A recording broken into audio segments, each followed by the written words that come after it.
A runaway bride in a crumpled wedding dress, a lonely mechanic proposing to a stranger under the searing midday sun. No conditions, no past, just two broken hearts, reckless enough to reach for hope. But she carries a secret that could shatter them both, and yet it is that very love, dear me, that might just save them from the fall. Listen closely to their story, because some things, no matter how broken, only need a patient hand to bring them back to life. A summer afternoon poured fire down on the small town of Maplewood, Texas. Not a single breeze stirred the air.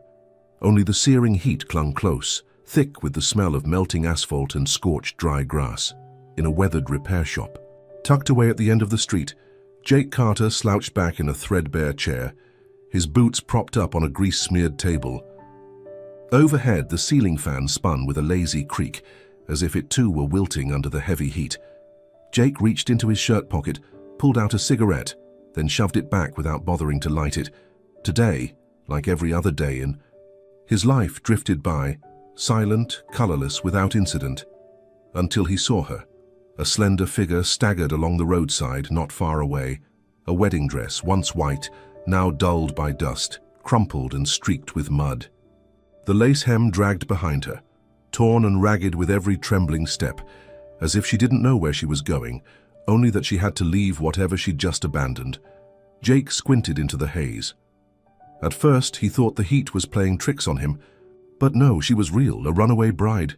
He shot up from his chair, the keys to his truck somehow already in his hand without him realizing it. Crossing the threshold of the shop, Jake felt his heart hammer strangely hard against his ribs. A thrum of urgency he couldn't explain. The old truck roared to life, kicking up dust as he sped down the road. He pulled up alongside her, threw open the door. She looked up, eyes red-rimmed and wild, her face a canvas of tear tracks and terror. Strands of tangled curls clung to her gaunt cheeks. "Get in," Jake said, his voice oddly steady, as if picking up runaway brides in the middle of a blistering afternoon was something he did all the time. She hesitated for a single heartbeat, and then, as if all her defenses had long since crumbled, she climbed in, curling into the passenger seat like a wounded bird. Jake didn't ask questions. He simply shifted gears, pressed the gas and drove, leaving behind a confused, frantic crowd gathering at the church steps. Hot wind whipped through the cracked window. The filthy, battered wedding dress fluttered around her legs like a torn sail. They drove in silence for a long while. No radio, no horns, just the heavy breathing of the summer air and the rough scrape of tires on scorched pavement. Jake stole a glance at her. She clutched the folds of her dress with bloodless knuckles, her entire body curled inward, as if trying to make herself disappear. Something about that small, broken posture pierced a place inside him, a place he hadn't realized was still there. "Want to start over?" he asked, voice low and rough, like wind whispering through dry grass. "With me?" he added, eyes fixed ahead. "No questions, no pressure." She turned to him slowly, carefully, as if even a sudden movement might shatter what little was holding her together. Her pale, tear-dulled grey eyes found his. And then she nodded, a small, trembling nod, but enough to change both of their lives forever. That evening they stood before the town magistrate under a sagging ceiling and the flicker of tired yellow lights. Jake wore his faded blue shirt. She, still wrapped in that battered wedding dress, signed her name with a hand that shook. The people of Maplewood buzzed with gossip. Everyone had a theory. She'd run from an arranged marriage, discovered her groom's affair, fled crippling. Debt? Or worse, Jake didn't care. He only knew that when he looked at her, Lila as he now knew her name, standing beside him, her cold, trembling hand in his, a strange, profound stillness settled over him, as if, after years of drifting, through habits and hollow days, he finally had something to believe in. Outside the courthouse, Jake caught her hand again. The setting sun cast gold over the old bricks beneath their feet. She walked as if unsure the earth would still hold her after everything she had left. Behind, the old truck waited by the curb, and somewhere between those steps and that battered vehicle, their new life, still mysterious, still unnamed, began. "I thought I was saving her from a wrong life," Jake would think later, the words drifting through his mind like a prayer. "But I didn't realize. She was saving me too." On the way home, the sky opened up in a sudden summer rain. Jake pulled over, unhurried. They sat in the truck, listening to the soft drum of raindrops on the roof. In the cramped cab, surrounded by the scent of old leather and rain, Jake looked over at her, the girl who'd leapt into the unknown with him. Her dress was soaked, now clinging to her limbs. Her eyes shimmered with the fractured light of pain and hope. He knew from this moment on, there would be no turning back. Strangely, Jake wasn't afraid. He felt free. When the summer rain finally stopped, Jake started the engine and drove slowly through the empty streets, shimmering under the dim gold of the streetlights. They didn't speak for the rest of the drive, but in that heavy silence, something, fragile and unnamed, began to take root. Lila sat curled against the window, her forehead pressed to the cool glass. Every time Jake glanced over, he saw her reflection etched against the night sky, a small, delicate shadow, as if she might vanish at any moment. Jake's house sat at the end of a dirt road, nestled among a grove of eucalyptus trees and weathered wooden fences. A modest, time-worn home with a wide porch and an old swing that creaked gently in the evening breeze. He parked the truck and got out first, circling around to open her door. Lila stood for a long moment before she stepped out, wary and small, and followed him inside. The house smelled of old wood, tinged with the deep, familiar scent of coffee soaked into the fabric of the sagging armchairs. Jake flicked on a lamp, washing the small living room in warm, honeyed light. He turned to say something, anything, but the look in Lila's eyes, guarded and distant, stopped him cold. "Your room's upstairs," he said instead, his voice softened. "Make yourself at home. If you need anything, just call me." She nodded and climbed the creaky wooden stairs, dragging her feet as if even the act of moving forward cost more than she had to give. The door clicked shut behind her, drawing a fragile line between the life she had fled and the life she hadn't, yet dared to name. In the days that followed, Lila barely left her room. Now and then Jake heard the faintest sounds, soft footfalls on the stairs, the quiet clink of a glass in the kitchen. But always she retreated quickly, almost invisibly, to her refuge upstairs. There were no long conversations, no laughter echoing through the porch at dusk, like Jake had once imagined in some vague, half-formed dream. Every gentle question he ventured, "Do you need anything? Want to go for a drive?" was met with a small, tight smile and a silent shake of her head. The house remained the same, familiar, peaceful, but now it carried something new, something unseen floating in the spaces between walls. Something unformed, unnamed, breathing a slow, aching sigh into the quiet. One night, close to midnight, Jake sat slumped on the worn couch, half watching an old football game flicker on the television without seeing a second of it. Then he heard a soft, broken sob. He muted the TV and listened, the sound barely louder than a breath, yet full of desperate, muffled sorrow. Barefoot, Jake moved carefully across the cool wooden floor, following the sound until he found her. Lila sat curled into the armchair, clad in a thin cream nightgown, her bare feet tucked up beneath her. She was clutching an old battered photograph to her chest, her body shaking. In the dim light, Jake could make out the image, a younger Lila, her hair longer, her smile shy and uncertain, and a small boy, 5 or 6 years old, clinging to her with thin arms. Jake froze at the doorway, his heart tightening painfully. 100 questions surged up inside him. Who was the boy? Why had she never spoken of him? And what kind of mother? So clearly a mother ended up crying alone in the dead of night. But when he stepped forward, Lila looked up, wild, frightened, like a wounded animal, bracing for another blow. Her voice cracked into a whisper. "I just need time. Please, don't ask." Jake stopped. He looked at her, really looked, and saw not just the fear, but the fierce, desperate grip she had on that photo, as if it were her last tether to life. Slowly, he nodded, no questions, no demands. He pulled a thin blanket from the sofa and draped it gently around her trembling shoulders. She flinched at first, but gradually, slowly, she relaxed, never loosening her hold on the photograph. Jake sat down across the room, leaving enough space for her to feel safe. but close enough that she would know she wasn't alone. That night, he stretched out on the couch, staring up at the cracked ceiling, wide awake.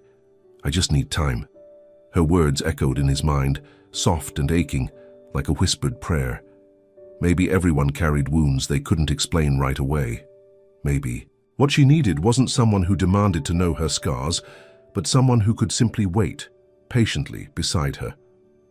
Outside the window, the wind rustled through the eucalyptus trees, whispering against the glass. Jake closed his eyes and made himself a quiet promise. Maybe, if I'm patient enough, she'll let me into the broken world she's trying so hard to hold together. Yet deep down, a quiet, uneasy voice stirred inside him, a warning he couldn't quite ignore. Whatever she was hiding might be far greater than anything he was prepared to face. In the days after that night, life inside Jake's old house slipped into a fragile, tentative rhythm. Lila still kept mostly to herself, but sometimes she appeared in the kitchen, silently preparing a simple dinner, or sat out on the porch, steps gazing into the dusty distance as if searching for something just out of reach. Jake didn't press her.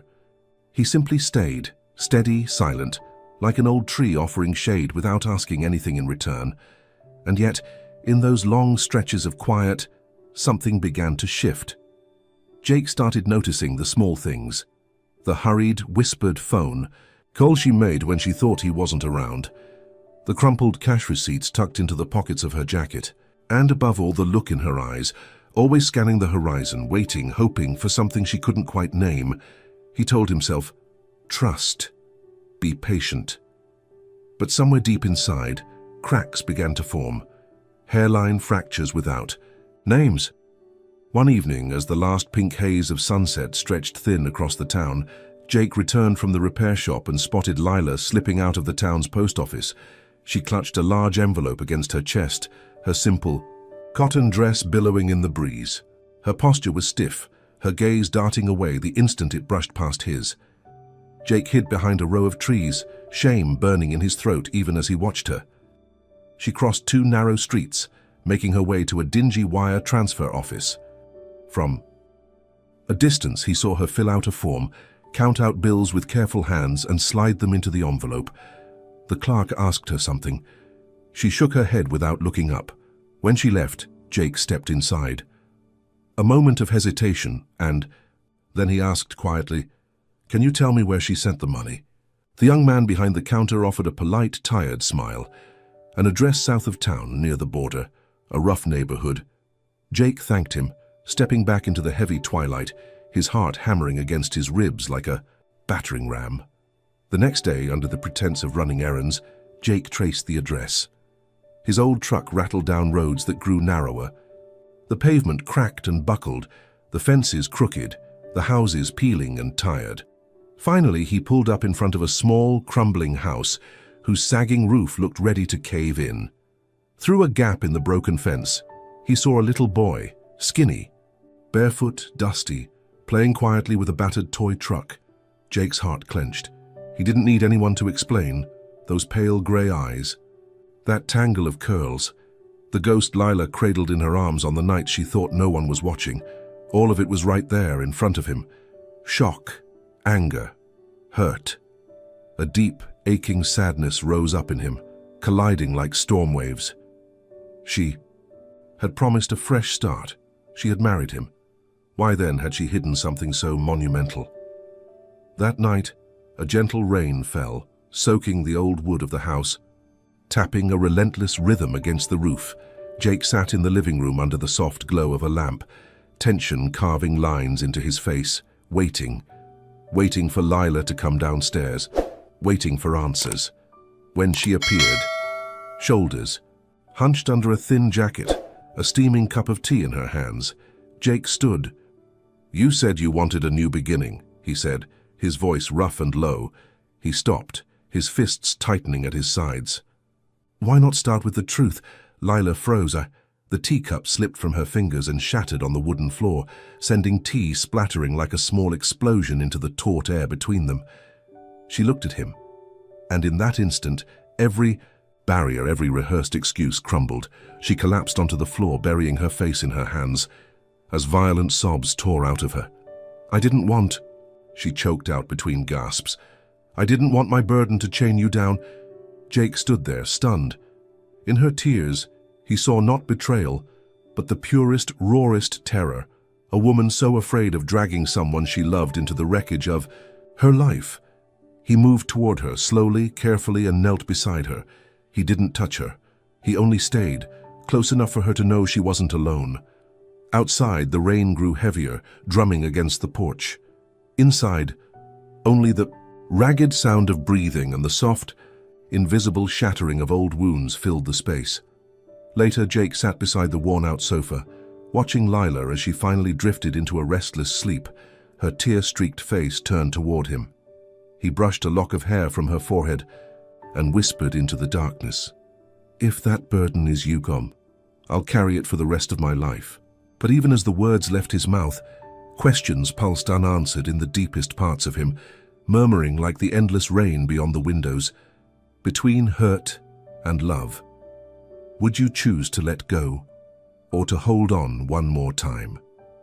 Share your heart in the comments below, but be careful. The truth ahead may make you see everything with a different heart. The next morning, when the first pale light slipped through the worn curtains, Jake woke in a half-sitting sprawl on the floor. The sofa was empty, save for a neatly folded blanket.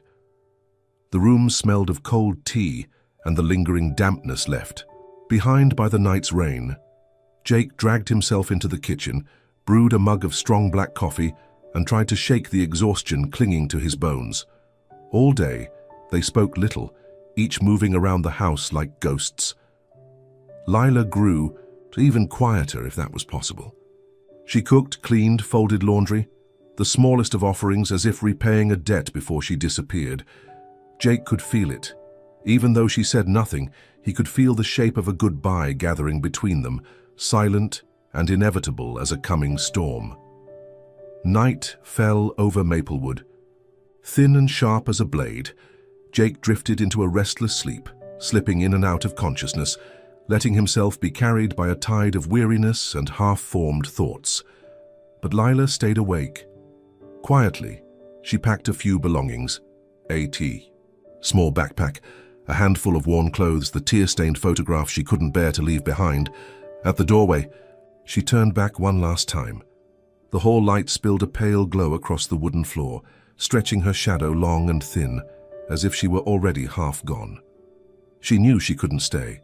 She couldn't let Jake shoulder her broken life, battered past, a child who deserved better, simply because of a reckless promise made on a burning afternoon. On the coffee table, she left a small note, the handwriting trembling. "Jake, you deserve a lighter life, one without me and all that I carry. Please don't come looking for me. Lila." Lila clutched her son tightly, holding him as if letting go would break her into pieces. That night, mother and son boarded a night bus, leaving Maplewood behind. The engine rumbled to life, and the streetlights faded into the distance, falling away like dying stars. Through the fogged window, Lila didn't dare look back. She simply lowered her head and let the tears run, mixing with the last traces of rain clinging to the glass. The next morning, Jake woke to an empty house. No soft footsteps on the stairs, no scent of toast or coffee filling the kitchen, only a silence so dense it scraped against his skin. He called out hoarsely, "Lila!" No answer. He searched the house, the bedroom stripped bare, the closet gaping and hollow, the hangers clinking against one another like tiny, mocking chimes. When Jake found the note on the table, he stood frozen. He read each shaky line, his hand clenching tighter with every word, until the paper crumpled in his fist. A wave of rage surged up inside him, anger at her for leaving, anger at himself for not being enough to make her stay. Blindly, he reached for the framed photograph on the wall, the one they had taken that day at the courthouse. Lila in her wrinkled wedding dress, Jake in his grease-streaked work shirt. Both of them smiling awkwardly, uncertainly, but something real had glowed there, however faint. The sound of shattering glass cracked through the empty house. The frame fell to pieces on the wooden floor, shards of glass sparkling in the sunlight like fragments of a dream torn apart. Jake dropped down, sitting heavily on the floor, his head buried in his hands. Alone. For the first time in what felt like forever, Jake felt utterly, completely alone. He hadn't just lost a woman. He had lost something he hadn't even dared to name, hope. Outside, the sun climbed high, gilding the eucalyptus trees in soft gold. Maplewood continued on, slow, dusty, untouched by the breaking of a heart. And in the small house at the end of the road, a man sat amid shattered glass, staring at the sunlight, pooling across the floor, searching perhaps for some last glimmer of the dreams that had slipped through his fingers. The first light of morning slipped through the cracks in the blinds, settling in faint pools across the cold hospital floor. The air was heavy with the sterile tang of antiseptic and the steady beeping of heart monitors, each beat a fragile. Tethered to life, Jake sat there all night, unmoving. Deep shadows hollowed his eyes, his rough, calloused hands wrapped tightly around Lila's limp one, as if letting go for even a second might let her slip away forever. Hands hardened by years of wrenching engines and hauling broken machinery now held the most delicate thing he had ever touched, the girl who, without warning, without permission, had taken root in the hollow places of his heart. Jake stayed, a silent sentinel, waiting not for certainty, but for whatever small miracle might come. Or if not that, at least the honor of being by her side until the end. A soft sigh fluttered against the stillness. Jake's head snapped up, his heart hammering. Her lashes trembled, a small, barely there movement, but enough to ignite a flare of hope. Inside him, Lila opened her eyes. That soft, misty gray found focus, blurred, wavered, and landed on him. They stared at each other, no words, no explanations, only that gaze, stretching across all the things unsaid, all the truths they had never dared to speak, and in it, the collapse and rebuilding of entire worlds. Jake tightened his grip on her hand, feeling the frail pulse still beating beneath her paper-thin skin. He leaned down, his voice breaking with emotion. "I chose you from the start," he whispered, pressing his forehead against the back of her hand, his breath trembling. "And now I choose your burdens, I choose your pain." Tears welled in Lila's eyes, thick and heavy as a summer storm that had been too long in coming. She broke apart, sobbing with no pretense, no dignity, her cries raw and wrenching. She clutched Jake's hand to her cheek, desperate, like someone drowning reaching for a lifeline. Jake, without hesitation, pulled her into his arms and held her fiercely, tightly enough to contain her trembling, tightly enough to promise he would never let the world hurt her again. They stayed like that. Time fell away. The city beyond their window could have turned inside out, and they would not have noticed. There, in that cold, sterile room, two broken souls stitched themselves back together, not with grand declarations or sweeping promises, but with tears and heartbeats shared in the quiet dark. Lila wept for every time she had been abandoned, for every dream she had buried beneath survival, for the child she had risked everything to protect. And finally, she wept for herself, the lonely, battered girl who was at last being chosen, not out of pity, not out of obligation, but out of a love so steadfast it had withstood every reason to walk away. Jake buried his face in her tangled hair, whispering the words he hadn't known he'd been carrying inside him all along. "Nothing will ever make me let you go. Nothing will ever make me stop loving you." Each whispered promise stitched a little more light into the torn fabric of her heart. In that small, clinical room, they found each other again, not with perfection, not with grand vows, but with the simplest, hardest thing, staying when every excuse to leave was right there for the taking. A thin shaft of morning sunlight caught on their clasped hands, tracing the battered lines of their lives, the scars, the calluses, the stubborn strength. Outside, the city stirred to life. But inside that room, a new life had begun. Quiet, tender, and enduring. They were no longer two strangers adrift. In a vast, indifferent world, they were family. Somehow, through all the wreckage, the broken promises, the brutal reckonings, they had found it.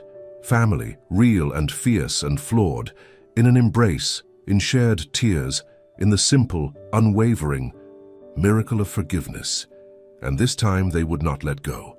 no matter what storms came next. After Lila left, the house seemed to lose all its warmth. Jake continued living, if you could call it that, eating cold meals, drinking bitter coffee, waking up to misty mornings only to be reminded he was alone. At first, he buried himself. In work, Carter's garage opened at dawn and didn't close until deep into the night, as if the clatter of tools and the rumble of engines could patch the hollow in his chest. But when darkness settled and only the chirring of insects filled the porch, all his efforts collapsed into silence. Jake was left alone with the brutal, aching void Lila had left behind. He hadn't known it was possible to miss someone this much, the way she stood by the window, the moonlight tangled in her messy hair, the soft, hesitant laughter that sounded half like a plea for happiness. Now all of it was nothing but echoes. On the fourth day after Lila's disappearance, Jake was slamming the hood of an old pickup when his phone rang. An unknown number. Cold shiver snaked down his spine. He wiped his hands on his jeans and picked up, "Are you acquainted with a Ms. Lila Bennett?" The voice, a woman's, was urgent, hurried. Jake's throat tightened. "Yes, what's happened? This is St. Mary's Hospital. She's been in an accident during her night shift. Severe injuries. Can you come immediately?" The wrench slipped from Jake's hand and clattered against the concrete, the sound sharp as a gunshot. He drove like a madman down the slick highway, the scenery blurring into streaks of color, meaningless and fast. In his mind, he saw only her, Lila, in a crumpled wedding dress, those stunned grey eyes, that trembling hand reaching out for him in the sweltering afternoon light. That girl, the one who had said yes to him in the most reckless, brave moment of both their lives, was now lying somewhere battered and alone in a city that neither of them could call home.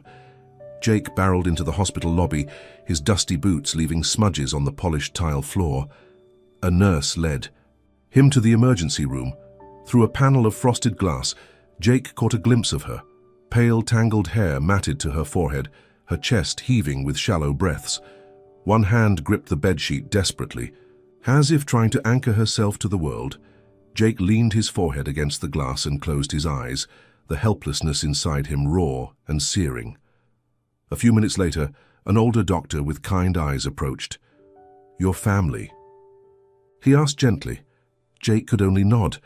They sat together on the cold plastic chairs lining the hallway. "She's lucky to be alive," the doctor said, twirling a pen between his fingers. "Some internal injuries, significant blood loss, but more concerning, her spirit is badly broken." Jake's hands twisted together until his knuckles turned white. The doctor hesitated, then added quietly, "We found a photo in her pocket. A small one. Her and a little boy." He met Jake's gaze. She kept whispering a name while she drifted in and out of consciousness. "Jake." Jake couldn't speak. The doctor sighed, voice heavy with unspoken grief. "People around here say she was forced into an engagement, tied to a man drowning in debt, just to protect her son from being taken away. A marriage that felt more like a sentence than a choice." Jake gripped the edge of the chair until he thought it might crack under his fingers. The doctor laid a hand on his shoulder. "She's been fighting, not for herself, for that boy, and maybe for you." When Jake finally entered her hospital room, the sterile light wrapped everything in a fragile, brittle hush. Lila lay still, her face pale, her lips colorless. Jake sat down beside her, gathered her cold hand into his, and somehow at his touch Lila stirred, her lips parted, barely a breath. "Jake, I'm sorry." The words were broken, feeble as smoke. Jake pressed her hand to his chest and let the tears fall, freely, without shame, for the first time in a very long time. "I'm here," he whispered. "I'm not going anywhere." In that small, humming hospital room surrounded by the steady beep of heart monitors, a man learned to forgive, and a woman learned to believe she was worthy of being loved, wholly unconditionally.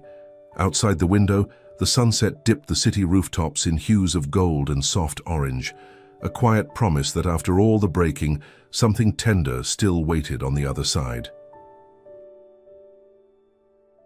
The day Lila left the hospital, the sky over Maplewood was a brilliant, impossible blue. White clouds drifted lazily overhead, and a soft breeze stirred the sun-bleached eucalyptus trees.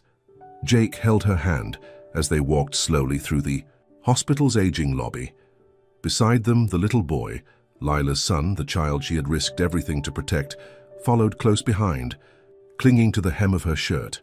A family, no certificates, no grand declarations, just three souls bound by loss, now learning, together, how to hold on. A week later, Jake did the thing he knew he had to do. On the front porch, under the golden slant of the late afternoon sun, he knelt before the boy, his hands trembling with emotion. "I might not be your real father," Jake said, voice thick with feeling, "but if you'll let me, I'd like to be your dad, from today, tomorrow, and every day after that." The boy looked at him, those clear gray eyes reflecting the sky. For one long moment that stretched into forever, he said nothing. Then slowly he smiled and threw himself into Jake's arms. And just like that, every old wound in Jake's heart, every hollow ache stretching back to his own lost childhood, found its answer. Family. In the simplest, most sacred way. That evening, the three of them set about rebuilding the old garage, the place that had once been Jake's refuge from a life too broken to mend, turning it into something new. Family Wheels, a haven for anyone needing a fresh start. Together, they painted the sign by hand, a bright, defiant red that gleamed in the sunset. Jake taught the boy how to tighten bolts and nuts with steady hands. Lila, her fingers still fragile but full of quiet strength, wiped clean the dust-coated tools one by one. Their laughter filled the air, echoing against the battered walls, weaving through every crevice of the old building. No longer three broken lives. They were a family now, a family built not from perfection, but from the stubborn beauty of choosing each other, again and again. As the sun dipped low, staining the western sky in molten gold, Lila disappeared into the garage. For a moment, then returned with a small wooden box in her hands. She opened it and drew out a simple silver ring, thin, worn, no diamond, just tiny scratches gleaming under the fading light, like stories carried in skin and bone. She walked up to Jake, her hands trembling slightly, her eyes steady. "I don't have much left," she whispered, her smile wavering but whole. "But if you'll take it, if you'll take me, it's yours. Forever." Jake's deep brown eyes glistened. He bowed his head, letting her slip the ring onto his finger, a perfect fit, as if it had been waiting for him all along. Jake took her hands, pulling her close, and in a voice ragged with wonder, murmured, "It's the greatest gift I've ever been given." As they held each other under the swelling dusk, the boys' laughter swirling around them, the old garage became something new, not just a place to fix engines, a place to heal. Family Wheels, where broken things, broken people were given a second chance, slowly, patiently, tenderly, just as Jake and Lila had found each other, across the wreckage, across the wrecked faiths and faltering hopes. Outside, the summer wind carried the scent of new beginnings, whispering over them soft words they didn't need to hear aloud. Every wound can heal, if met with a gentle hand and a brave heart. Ever since Jake slipped that simple silver ring onto his finger, time seemed to move differently. No more endless nights hollowed out by loneliness. No more cold silences seeping through the small house at the edge of Maplewood. Now, every creaking floorboard, every sun-drenched window, every whisper of wind through the eucalyptus trees was filled with laughter, with the patter of small feet, with dreams stitched quietly into the fabric of every day.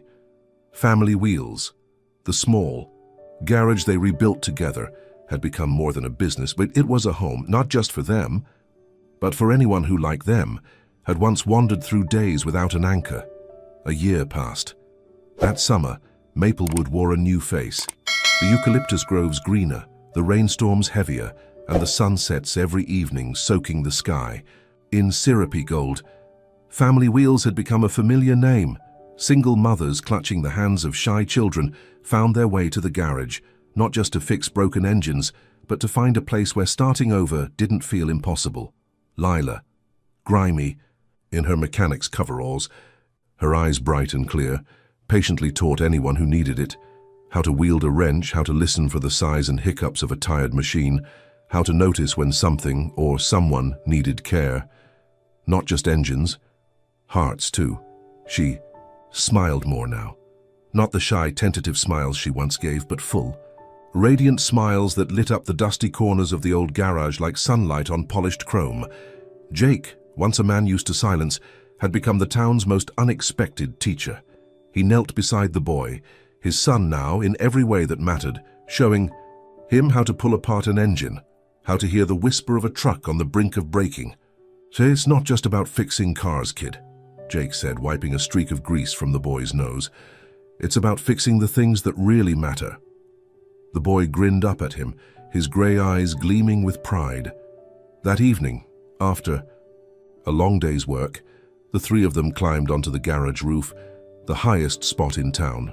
They sat close together, Jake in the middle, one arm around Lila, one arm around the boy. Ahead of them, the sun sank slowly behind the distant hills, washing the world in soft gold. For a long time, no one said a word. Only the murmur of the wind over the corrugated roof, the distant laughter of children, the faint scent of wildflowers and oil lingering in the air. Jake squeezed Lila's hand, his voice low and rough with the sweetness of the moment. Sometimes the things that seemed too broken. He paused, gazing out over the rooftops. Just need a hand patient enough to mend them. Lila leaned her head against his shoulder, her eyes fluttering closed in the cool evening breeze. She whispered, her words a prayer offered up to the gathering dusk, and a heart brave enough to love them again. Jake kissed the crown of her hair, breathing her in, the smell of sun and sweat and all the beautiful, messy life they had built. The boy giggled and nestled deeper into their arms, and in that moment, beneath a sky softening into twilight, they wanted for nothing more. A family, a new beginning, a love strong enough to piece broken things into something breathtakingly whole. In the distance, the streetlights flickered on one by one. Another day ended, just as thousands more would follow, brimming with challenges, hope, and endless chances to love harder, better, deeper. Family Wheels, once a place to fix what was broken, had become a place to rebuild what had been lost. And somewhere in the evening breeze, their laughter lifted and carried across the town like a gentle, wordless song for every heart that had ever been cracked open by life. If you dare to love again, every broken place can become where the light gets in. Thank you for traveling this road with us. Some wounds may seem beyond healing, but with a tender hand and a brave heart, anything is possible. If this story found its way to your heart, please like and subscribe, so we can keep sharing the stories that find the light inside all of us.